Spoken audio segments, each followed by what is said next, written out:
Breaking news tonight near 27th and Harvard. There's a large police presence there. Police are investigating a shooting.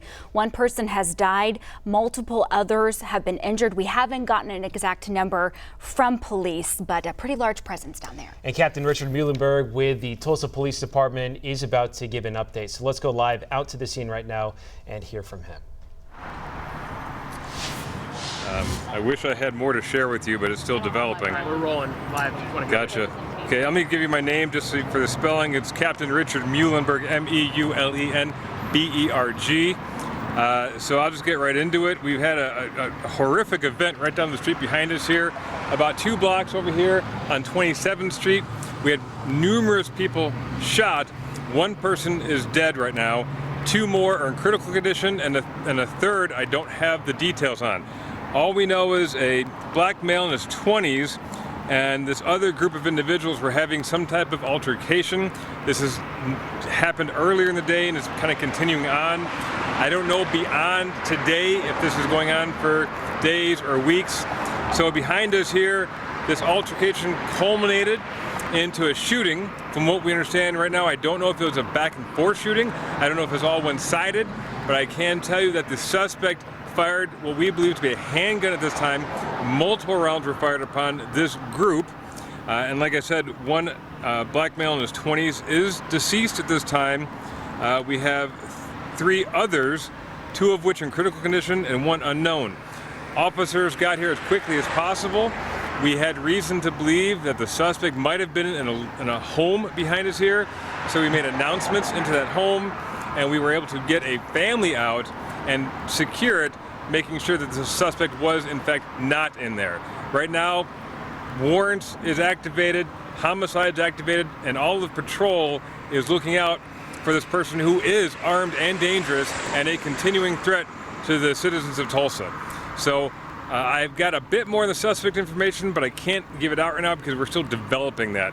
So until we get all the witnesses spoken to down to detective vision and kind of get all the pieces together, right now, all I can share with you is that this was an absolutely tragic incident where people were arguing with one another that erupted into horrific gun violence, and someone's lost their life because of it.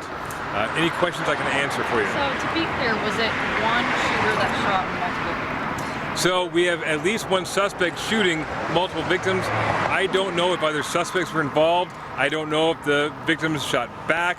So it's very preliminary. We just cleared this house moments ago, so crime scene is now able to go in and start working the scene. So until we start picking up the physical evidence and seeing what kind of casings we have, what kind of bullet impacts we have, we won't be able to determine if it was multiple people shooting or just 1 person. And I'm sorry, did you recover a weapon? Not that I know of. I do know that there were several impact rounds. We do know that a vehicle, possibly a silver vehicle, left the area that was struck multiple times. We have some information that the officers might have found that vehicle, but I can't verify that at this time. What does the public need to know at this time?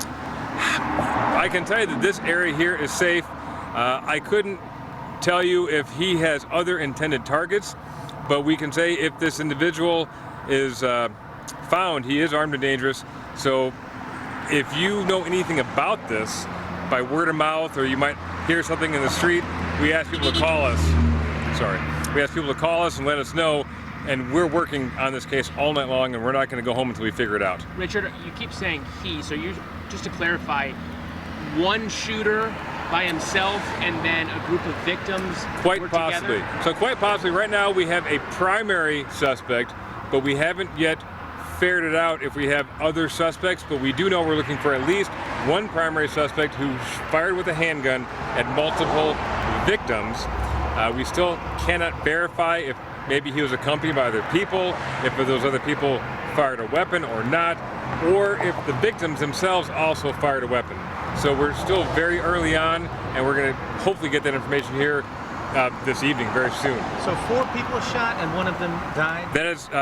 That is correct. I have got 1 person who's deceased and 3 other people who were shot, 2 of which in critical condition, 1 is unknown. And do we know the races and genders and ages of the victims? Generally, yes. They're all black males, all in their 20s. Did this happen outside, inside the house? It happened outside of a home where we believe the suspect fled into, but we have since cleared that and he is not in that home. So this wasn't a drive-by? No, it didn't seem like a drive-by. It seemed like this altercation had brewed up at this location. I couldn't tell you if anybody has more of a right to be in that location because it's still very early. How concerning is it? I feel like we're seeing a lot more of this young people solving conflict with shooting guns. This is kind of, a problem we're seeing in this country in general is, we can have all the old stories. As an old person myself, we'd say, hey, we should just go, with fists.